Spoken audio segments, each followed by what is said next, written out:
All right, this is take two because I'd forgotten to switch on the microphone.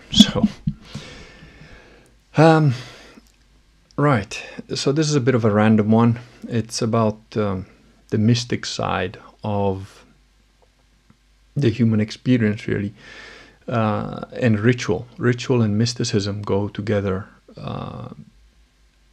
which is why we do things like have the mass and prayers and so on. But if you are some agnostic like I was, or not Catholic, not religious, you've never been exposed to that sort of thing, you're going to think, well, why the hell should I spend half of my day going to church on a Sunday and listening to some guy babble on in a language I don't understand and so on. So I think it was Aristotle that said that some things you can only learn by doing them. And I have a lot of experience in that because training was often like that. Some aspects of martial arts training make no sense until after you've gone through that process, and then you understand, and Christianity and learning about things like, say the rosary. People say, oh, what's the point of the rosary? The rosary is amazing. And, I've got mine here. I got it made. Not completely happy with it because it's a bit too tight. I need a bit more space between the beads. But, they're brass and it's pretty sturdy, so that if your prayers are not answered, maybe you can just choke out whoever's... No, that's very sacrilegious. But anyway, I'm not a good Christian. I'm just good Catholic boy. So, it is useful.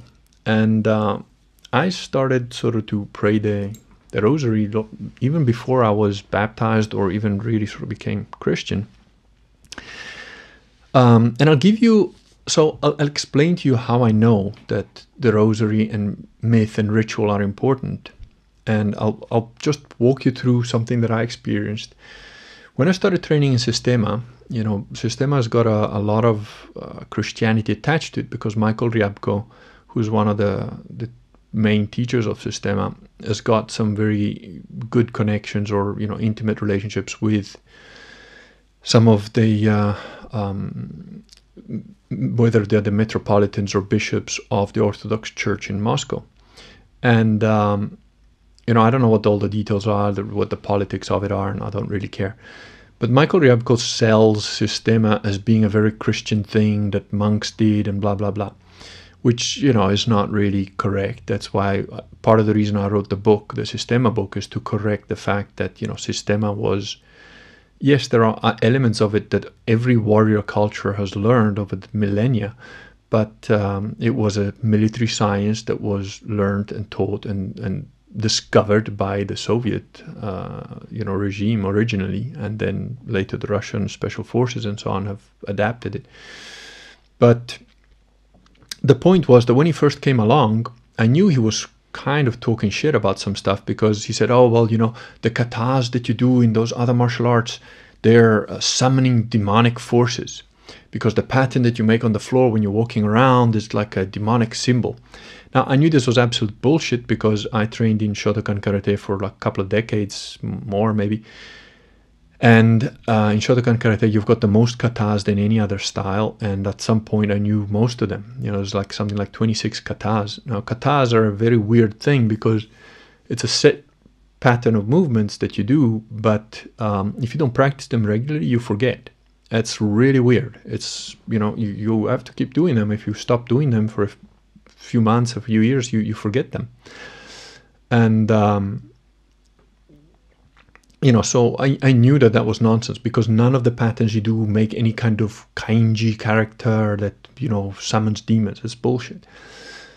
But as I think I've mentioned before, one of my hobbies was to get into cults, to see what kind of weird brainwashing techniques they use on their little subjects.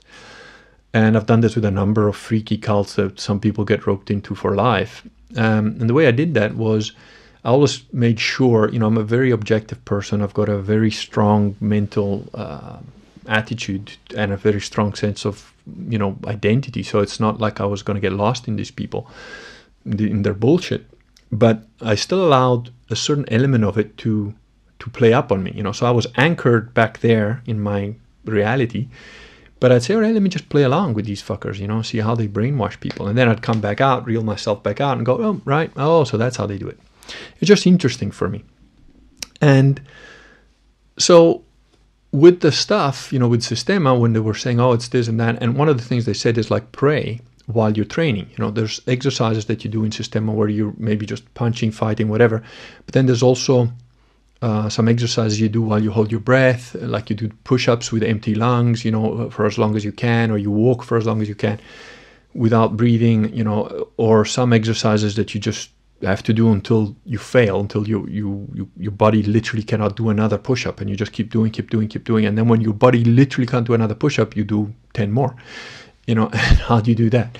And say, well, when that's happening, pray. Now, the Orthodox short prayer is essentially, Lord have mercy. So I experimented with this. I mean, at this time, I wasn't not Catholic. I wasn't any kind of Christian. I didn't care about Christianity at all. I thought Catholicism was utter nonsense for only retarded people, and most of Christianity the same. The idea that some guy rose from the dead was absurd to me, and so on. So, you know, I just did it purely from a scientific perspective. And I said, okay, why are they saying Lord have mercy? But, you know, I can't criticize something unless I've tested it, because otherwise I'm just being dishonest. Otherwise, I'm letting my own little bias, my own little, oh no, I don't believe in the sky, daddy. That's bullshit, atheistic, you know, Asperger's, whatever, crazy person. No. So I said, okay, let me just try it out. And I do these exercises, and I tried various little prayers. And I noticed, to my surprise, that it made a difference. It definitely made a difference. I also noticed that certain prayers worked better for me than others. So, for example, Lord have mercy doesn't do much for me, almost nothing. But Hail Mary, full of grace, just saying Hail Mary, full of grace, that did something. Now, I did this out of my own cognizance, right? Because the Orthodox don't really say Hail Mary, full of grace, as far as I know. And the prayer that they talked about in training or whatever that they mentioned, and it wasn't like, you know, they weren't hammering you over the head with it all the time. But I noticed that Hail Mary, full of grace, if I said that, I could go longer. I could do whatever it was that I was doing, or I was struggling to keep doing. I could do more of it when I said Hail Mary, full of grace. Now, I wrote about this in the Systema book. I explained what I think was going on there. And remember that when I wrote the Systema book, it was 2011. Again, I wasn't baptized. I was kind of started to realize some of the benefits of Christianity in things like forgiveness and so on, and rituals being important and affecting you at a very deep psychological level, and in some way that makes a difference. But I didn't understand all of it, you know, at all. Not that anybody ever does understand all of it, but you know what I mean. And then I spoke about it with the guy that introduced me to System, and I said, you know, but like, why would that make a difference? And he goes, and I said to him, I said, you know, you guys say Lord have mercy, but for me, Lord have mercy doesn't really do anything, but Hail Mary, full of grace works. And he goes, well, you know, you're Catholic. I was like, no, dude, I'm not only am I not Catholic, I don't fucking hate the Catholics. They're just a bunch of pedophiles, because that's what I thought at the time, right? I had no idea that the Novus Orcans had taken over from the Catholics and so on. I didn't know any of that. Just like most people, most of you probably watching, think the same, you know? And I was like, nah. And not only that, I didn't have any kind of upbringing in that way or whatever. And he said, well, you know, the way when we say Lord have mercy, we're trying to talk directly to God or Jesus. When you guys say Hail Mary, full of grace, you're kind of like going a roundabout way. You're kind of like asking the mom to talk to you for you, you know, to God or whatever. And I thought, okay, that's his explanation for it, which is a very sort of patriarchal, but not in the way that I think is correct way of thinking. It's sort of like, well, you know, you're not strong enough to go straight to the daddy sort of thing. You have to go through the mummy, you know. That was kind of what he was saying, you know, from a spiritual perspective. That's not what it was for me at all. What it was is simply this, you know, and I'm a very instinctive person, so it takes me a while maybe to be able to put things into words. I'll know something, or I don't know how I know it, and I don't need to know how I know it, because I know it. I know that I'm right about X or whatever, or that I feel something and I go that direction. But if I have to explain it to somebody else, it might take me months sometimes to figure it out in words, you know. But the sensation was basically this, you know, to say Lord have mercy to me feels a bit like wrong, a bit like begging, sort of like, oh Lord, have mercy on me. Well, why the fuck should he have mercy on you? Why should he have mercy on me? I'm a miserable sinner of no worth, and he let his son get nailed to a cross, beaten to death, thorns in his face, and spat upon and fucking speared, and humiliated. But he should have mercy on me? Who am I to deserve his mercy, sort of thing? And at the same time, it's, yes, of course, we all hope for God's mercy on us. We definitely, I certainly hope he's merciful with me. But for me to sit there and sort of go, oh Lord, have mercy, to me, that feels like I'm begging, for him to give me something that I probably don't deserve. And who knows, maybe there's a reason he shouldn't have mercy, so that I learn something, who knows. While Hail Mary, full of grace, to me, that the sensation there is completely different. There you're saying Hail Mary, full of grace, Ave Maria. Ave is the Nazis stole the thing, where you lift your hand. The Nazis stole that from the Romans. When the Romans lifted their hand like that, it was like to say glory to you, welcome, you're the man or the woman or whatever. Ave means I recognize you, and I recognize your glory, your power, your beauty, whatever.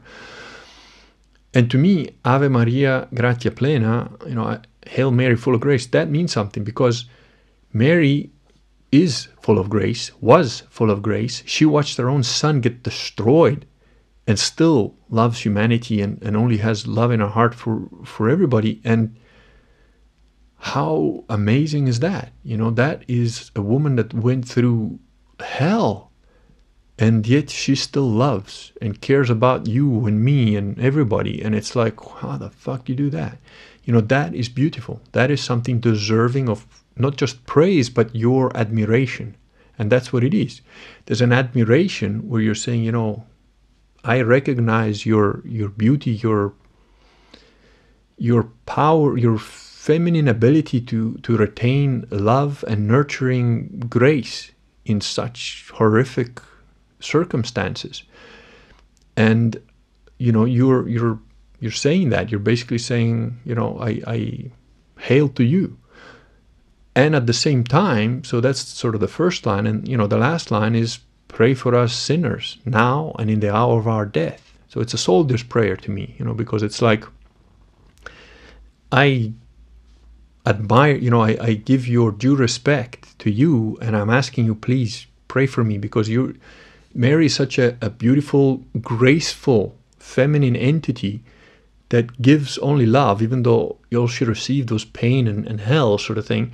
And she only gives love, and I admire that, and I'm saying, pray for me now and while I go charging towards the enemy until they chop me up into little pieces, if that's what's going to happen.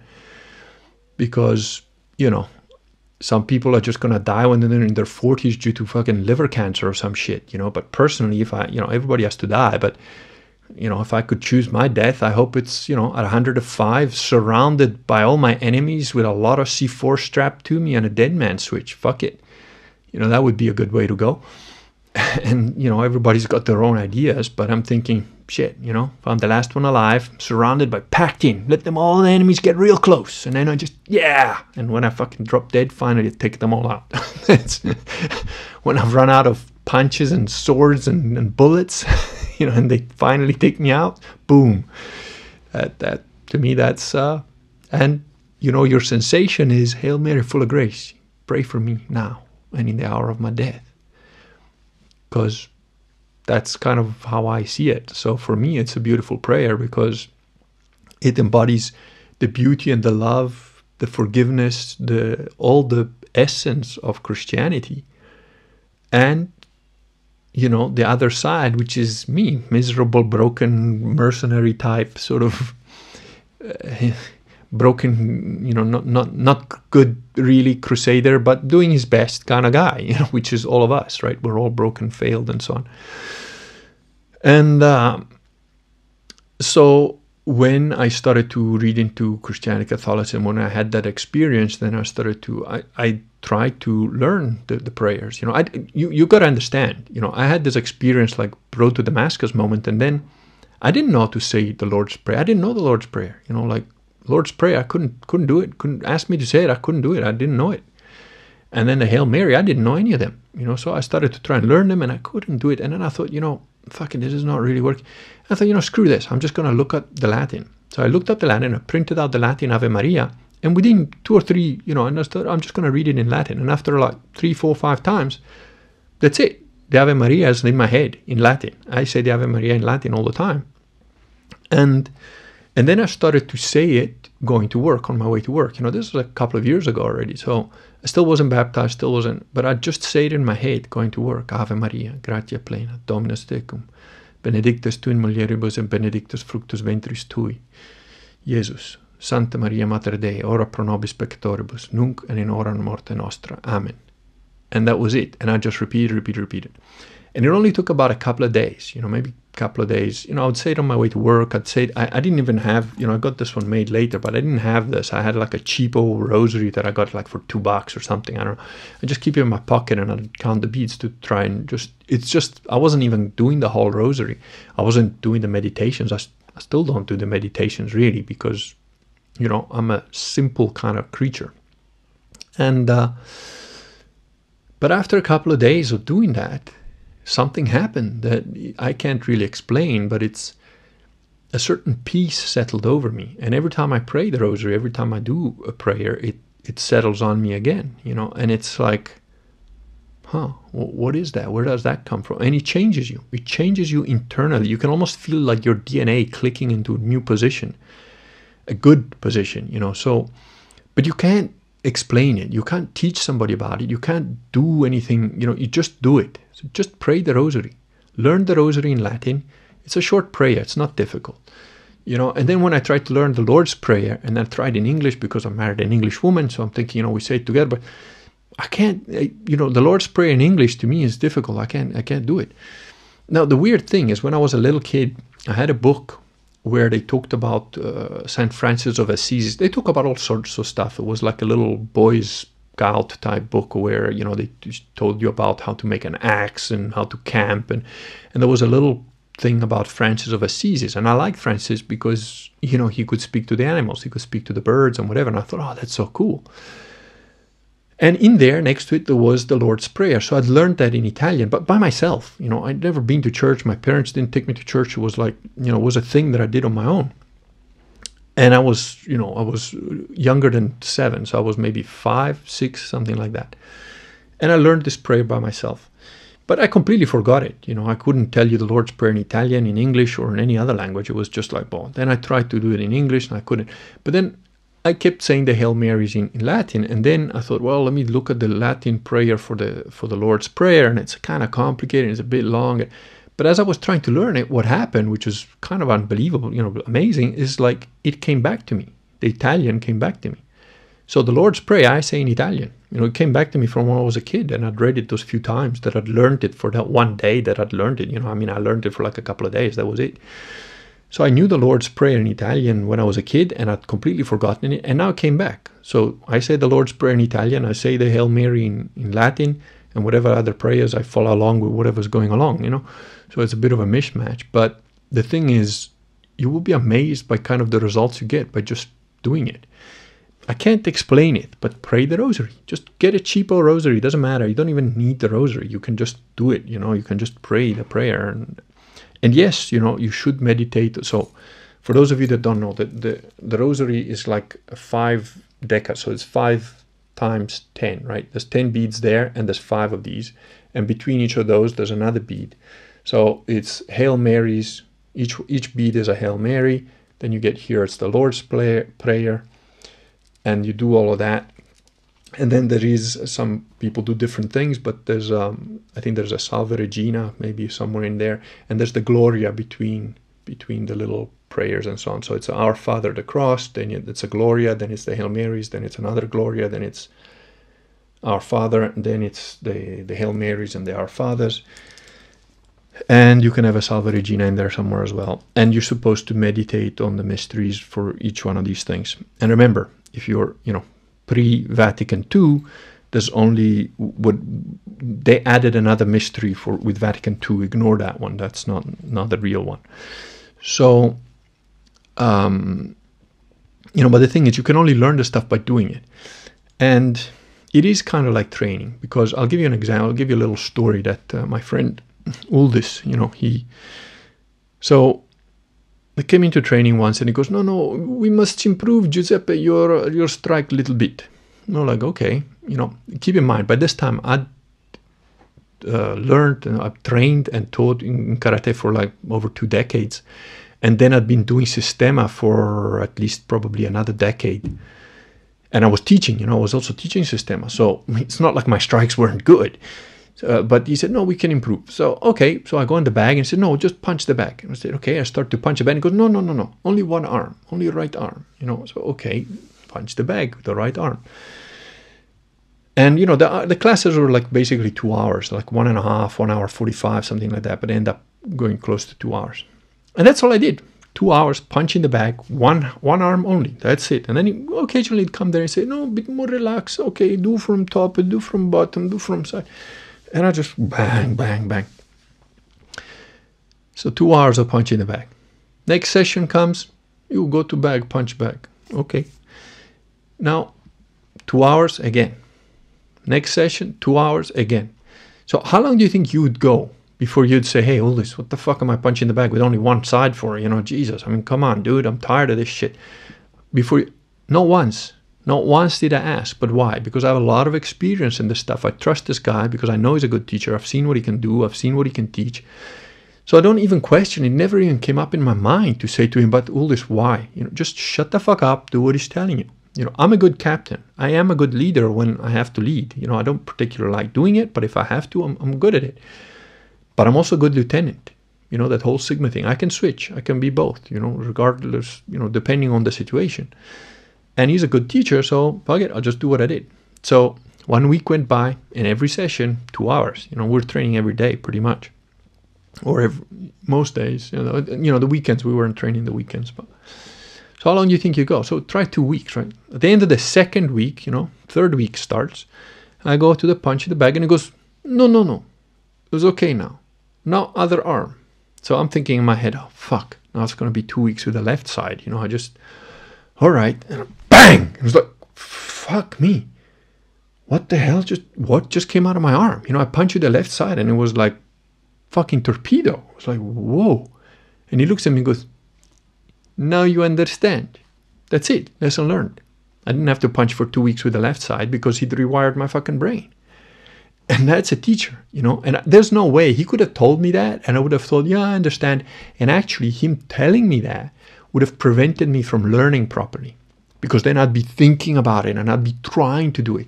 Instead, if I just punched enough that I didn't care anymore, I was beyond thinking about it. It was like, okay, well, I just have to keep doing it. Maybe it's a month, maybe it's 6 months. I don't know. Then you will rewire your brain. And only then he made me punch with the other side. And then I realized, shit, it didn't just rewire one side. It rewired my whole brain. Now I can punch in a way I've never punched before. So that's kind of the same. Do the rosary. You won't understand why. I still don't understand exactly how it works, but it works. Just do the rosary, pray. Go to the Mass, and then you'll understand why. Why go to the Mass? Because now you've been praying the Rosary. Maybe you have, maybe you haven't. Or you go to the Mass. You've never prayed the Rosary. That's what I did. I went to the first Mass and sort of, I just sit there. I don't know what's going on. I didn't speak any Latin. I didn't understand any of it. But then once you start doing it, you understand that after you've gone to the Mass, it's amazing. You feel different. You're different. And then I realized, to get back to what I was saying about Michael Ryabko and saying that Sistema is all about Christianity and the other Oriental martial arts are demonic and so on. I allowed myself to say, I knew that it was bullshit what he's saying about the patterns on the floor being demonic symbols, but this is how I related to it. Like if you put your thumb and you run your finger like around the ridge of my bone in my arm here, I don't think the camera can pick it up, but there's like all these little bumps. There's all these little ridges on the bone. And that's from mini fractures, from blocking all the time because you block. So both sides, although the left side is more pronounced, has got all these little ridges from these mini breaks. And your bone calcifies and becomes stronger and stronger. And that was training in karate. I used to joke that all a mugger had to do was wait outside our dojo for after the hard classes, the senior classes. And he could just wait outside with a stick and he'd be able to just mug the fucking bunch of us because we were all so broken and beaten up by the time we finished the lesson. And we were all tired, you know. I was black and blue all the time. You got broken ribs, broken nose, broken things. And these injuries add up, and over time they bug you, you know. Dislocated shoulder, dislocated jaw, broken nose a couple of times, you know, broken fingers and so on. It stacks up.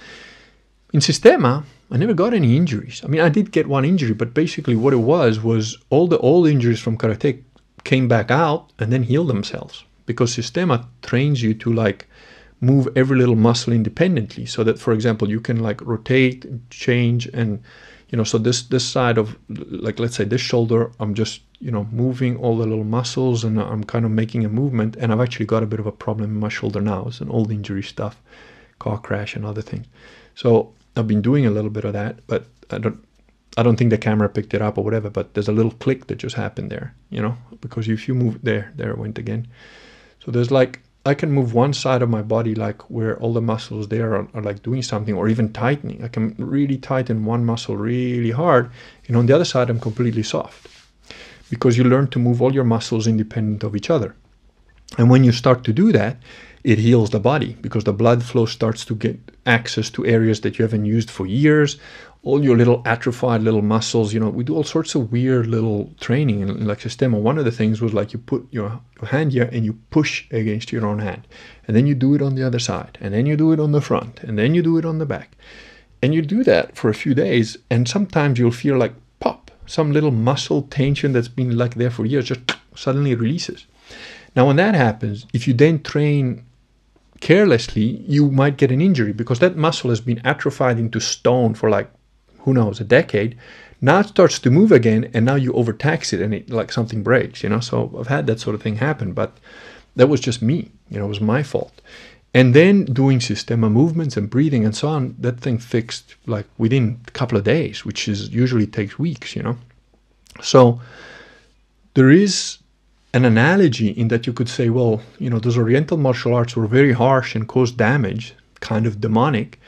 The Sistema stuff is very positive. And when I finished the Sistema class, I was always energized, happier, more energetic, more free, more breathing better, you know, like everything was better than, you know, when I was training in karate. It was always kind of hard, you know, it was hardcore. But then, of course, the point of karate is to make you hard. And, you know, I was pretty successful at that. But there's a lot of downsides to that too, you know. So again, the myth and ritual in Christianity, in Catholicism, is there's a reason for it. And you won't be able to appreciate that reason, even when you start to feel the changes in that for a while. Because what is the intent of all that, all behind? What does it eventually do? Well, what it eventually does is it creates you being different, and you will start to have a sense of community, because you now go to the church, you have the host, you have the communion, maybe you speak to the other people. And then what happens when you're at home? The same thing happens when you're at home. Now you relate differently to your wife, to your children. You start to eat together. You know, like it's a very Protestant thing to say grace over dinner. It's not a Catholic thing. I mean, in my, you know, when I was a kid, not that either side of my family was religious or whatever, but my grandmother was. She used to go to mass and everything. My grandfather never did. But, you know, we wouldn't sit at dinner. I wouldn't sit at dinner until my granddad sat down, because I was, you know, raised by my grandparents for some years when I was small. My parents were in Africa and we stayed in Italy, my brother and I. And, you know, I wouldn't sit at dinner. I wouldn't sit at the table until granddad came and sat down, because it was like you wait for granddad to sit down. And it wasn't some patriarchal, you know, dictatorial thing. It's not like one of those Protestant things where you have to wait until dad sits at the table, and then when you get beaten, you get whipped with the belt, and you have to call him sir, and you know, none of that. You know, I love my grandfather, and he was a good guy, and it certainly wasn't. He was the leader of his home, but he wasn't. You know, I waited for him to sit down to have dinner because he's granddad, and I respect him. You know, it's a sign of respect. I wanted to do that. It wasn't like imposed upon me in a way that was harsh or ugly or anything like that. It was like, no, you wait until granddad sits down, then you sit, and we all eat together, and we talk. You know, it wasn't like some kind of hard thing imposed on you. But in the Anglo-Saxon world, it's not known in that sort of way, and at least I haven't seen it in that way very much, and if, it's not necessarily your fault, right? Most of you watching this probably fucking have your dinner like microwaved in front of the TV watching some mental porn, whether it's actual porn or not. It might be a Hollywood movie, but it's the same shit. So you don't know anything about that. You don't know what it's like to have to wait for your dad to sit at the table to have dinner all together. And maybe you say grace, maybe you don't. It's fine. I mean, in Italy, most people don't say grace or whatever. Most Catholics don't say grace, but sometimes they do. But even the priest doesn't necessarily do. They just maybe have the sign of the cross, or maybe they'll just say a few words. They don't necessarily hold hands. It's very different from the Protestant thing. But you'll see in Italy, like, Catholic people, usually older men, but they might even be in a restaurant, and when the food arrives, they'll just do the sign of the cross, and that's their own internal, their own internal way of saying grace. And that sort of behavior leads to, a family unit that has a different makeup, because your kids say grace with you. You sit down, maybe they start talking, they ask about it, like little kids will do that. They will say, what is that? What is that? And then you can tell them about it, slowly at the level that they're at, but it's never imposed, it's never forced. Because you got to keep in mind another thing, when you try and force something on someone, it's against the human spirit, and Catholicism, it's against the dogma of the Catholic Church to impose your religion on anybody. They have to choose it. Reason is very highly placed in the Catholic sort of belief. Because if something doesn't make sense, then you shouldn't accept it. And the Catholic religion does all make sense. There's reasons for everything. So these patterns of ritual are important. And if you have never done them, if you don't know anything about them, I just suggest just do it. Just get yourself a cheapo rosary. You don't even need the rosary, but just do it. Just do it for like a week. What's it cost you to say 30 Hail Marys for a week? And see what happens. Something will happen, I'm telling you. It's strange, but it works. And it makes sense to me that it works. Because, it's just like punching the bag. It'll be like, not that I'm your teacher, because I don't think of myself that way anyway, but it's just some guy that knows, that's been through it, has been through that stuff, and he's telling you, just punch that bag. Just don't worry, just punch that bag. Or a week, 2 weeks, you don't know, just keep punching. And then all of a sudden you punch with the other hand, and oh shit, you're different. Something happened. It's kind of the same. Just do the rosary, pray the rosary. Learn it in Latin. It's not a long prayer, and say it in Latin. You'll see something will happen. And then I started going to Mass after I got baptized in that, and there's I still can't follow most of the Mass, but I understand a bit more Latin. And if you've got a missal, you've got the Latin on the one side and the English on the other side, so you can follow the thing, So you might then want to get the canon books, the canon law books and whatever, but you don't need to. I mean, most Catholics have never read the canon law books. Most Catholics just listen to their priest read the Bible, and maybe some of the catechism and so on. And it's interesting, it's you will go there naturally if you need to go there. But the thing is, the doing is the important part. The doing is the important part, because then when you go to the Catholic Church and you all have the same Mass in Latin, you can go anywhere else in the world. And then what happens? Now you've got that sense of community that is formed at your church where you have Mass, at home where you have your meals together. Now you go to another country, you're traveling, you're somewhere else, and you meet a bunch of Catholics, and they realize you're Catholic, and they bring you to their church, and you can say Mass with them, and it's the same Mass. And also, once you're a Catholic, and you know that somebody is a Catholic, you'll treat them better. You'll automatically trust them more because, hey, he's a Catholic like us. He prays the same prayers that we do.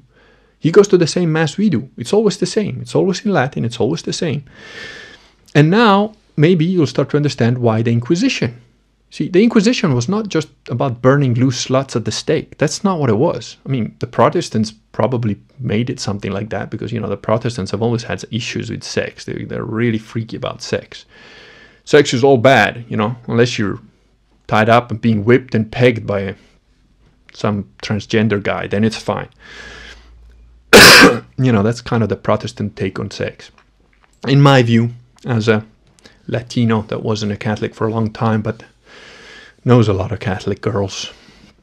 Well, not a lot, just, a bunch of them.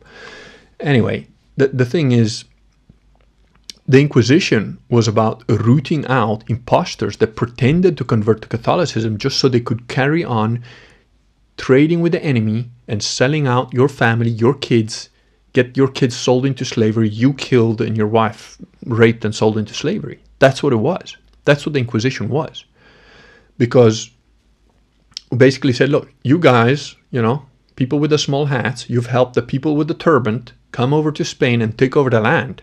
Now we're fighting back, and fuck you, you can all go. And some of these guys said, no, but I'm a Catholic too, I'm going to convert. So we're like, okay, you can convert, you can become a Catholic if you want.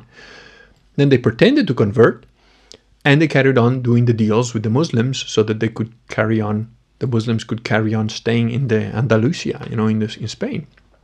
And then we're like, yeah, look, we're forgiving and, we are accepting of people being broken and changing their ways, but we're not fucking stupid.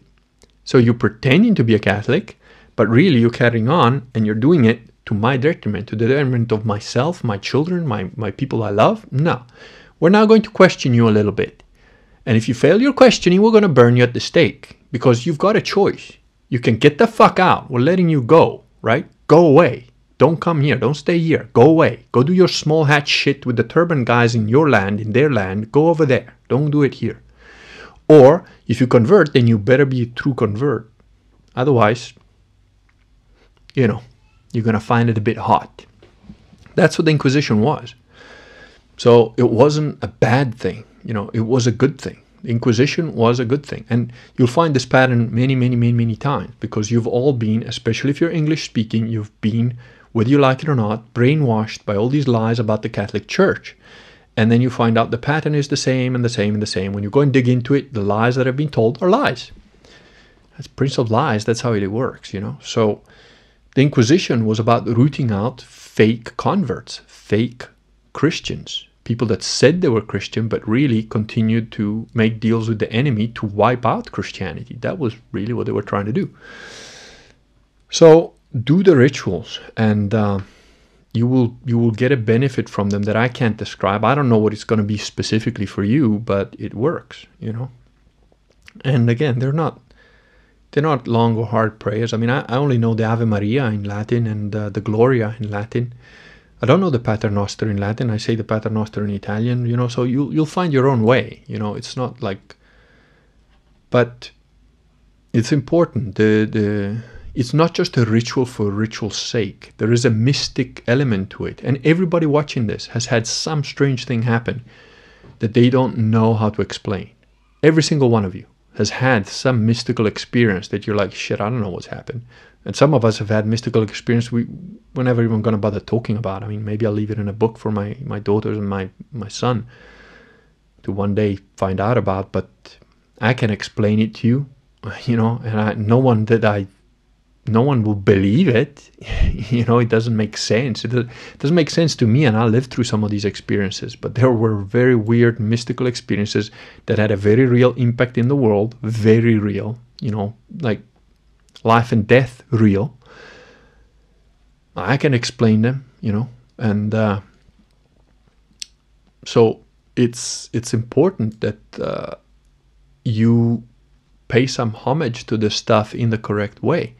Because look, there's mystical experience. The ritual is important in both good and bad, right? I mean, in the old days, and remember, before Christianity, they used to burn their own children in a brazen bull. They used to put their kids in a brazen bull and set fire. They would burn them alive inside this metal bull. That's just, fucking sick. There was a ritual in that too. So there's satanic rituals, there's evil rituals, and then there's the Catholic Church, they're good rituals. They're helpful rituals. They're healthy rituals. They create a better people, a better society, a better country, a better city. Better fathers and better mothers, better children. You go to a Catholic church and the kids are all well behaved. The women are happy and look beautiful. Not just that they physically pretty, which a lot of them are, but they're just joyful. They're more filled with like life and beauty and happiness. And the men are men, they're more men. I mean, of course, there's all the whole range, right? Not everybody has to be a crusading fucking son of a bitch like I am. Some guys are just living their lives nicely and doing what they can for the kids, and that's good. You got to find your role. That's fine. But the point is, it's a better society. And people that say, oh, but the Catholic Church did all these evil things. First of all, it's a lie. It's an outrageous lie, okay? It's outright wrong. But even if it were true, so what? If you're saying that, oh, but the Catholics went and slaughtered all the Aztecs and all the Mayans and they took over by force, it's kind of a lie, but, some shit happened, no doubt. But so what? Would you rather live under the Aztecs or the Mayas, which sacrificed up to 20,000 people a day, cutting their hearts out of their living bodies to praise the sun god? You'd rather live in that? I mean, kind of getting there with the abortions, they're doing fucking millions of them every year. But, or like that guy who's got 2,200 little aborted babies in licked spirit bottles. That was an abortionist. And he kept all of them. And the sick fuck took them out and so that they could be whole. They didn't even rip them into pieces. Just pulled out the whole baby and put it in a little bottle. Now you try and tell me that those are not babies. They're babies. 2,200 of them in little spirit bottles. And like somebody said, doctors don't keep trophies. Serial killers do. That's what he was. He killed over 2,200 little babies. Punch in the gut for you? Well, maybe sometimes you need it to understand what abortion is, yeah? So, you gotta understand that some things you can only learn by doing. And praying the rosary, going to church, taking part in the Holy Mass, getting baptized, all that stuff, you can't really understand it until you've done it. So I strongly suggest you go for that. The mysteries of Christianity are an amazing thing. They're filled with grace. It's God's grace that gives them to us and that allows us to experience them. So I strongly suggest you take part in them. And then let me know how it goes. That's, look at it. Just from this few tiny little groups of Catholics we have, as a result of that, I'm going to the States to talk about more of the stuff that I've talked about here, more about Catholicism. The guy who's getting me over there, Dane Cook, Nameless Bear, which I'll put the link, obviously, he's organized that out of his own pocket. He's committed himself to thousands of dollars expense without knowing whether he was going to get it back. And he's now within a couple of grand of getting it, at least breaking even, which I hope you will all help him with. And that's a guy who's taken action. And it's not, the ripple effect is not just with me. The ripple effect is with him. He's already started a little community. He's gone to a church. He's found a church that does the Latin Mass. He's getting his family there. He's getting friends there. He's starting to discuss it with other people. He's getting other people involved. The guy that I'm going to do the radio show with on the 27th, he says he's halfway there. I reckon that this guy's going to become Catholic soon. And, it's pretty amazing stuff. And I'm just one guy talking on to his phone, so you can all do stuff and get together with other Catholics. That's what Catholics do. Pray the rosary, go to church, go to Mass, have Holy Communion, get baptized as a proper Catholic by a proper priest, ignore the Novus Ordo shit. We're taking that shit back. All the Novus Ordo buildings, we're going to take that shit back. We're going to take it back, okay, eventually. But they're Satanists. They're scum of the earth. They're deceivers. They're liars. Expose them at every turn, Don't be afraid. Don't be afraid to tell the truth ever. That's our job, by the way. As Christians, as Catholics, that's our job. Do not retreat in the face of evil. You go forward. Remember that it is a Catholic duty to fight evil. Okay, it's a Catholic duty even to do violence in the protection of yourself or innocence. And you, by Catholic law, you're even permitted to do violence preemptively if it's called for. Just war. If a guy's got a gun to your head, you don't have to wait for him to shoot you first before you reply. If a guy's got a gun to your head and you get a chance, take him out. you know, Catholicism is not about sitting on your ass and waiting. It's about doing. It's about doing, taking action. And if the only action you can take is to pray the rosary, then pray the rosary. Pray the rosary. Start there. It's a little thing. It'll lead to bigger things. Believe me, it will. So that's it for today. And good luck. Let me know what happens when you pray the rosary for a couple of days in a row. I'm interested. I'm curious because it's quite a thing. It's an experience that it is mystical, and I'm curious. So let me know how it goes. Have a good day.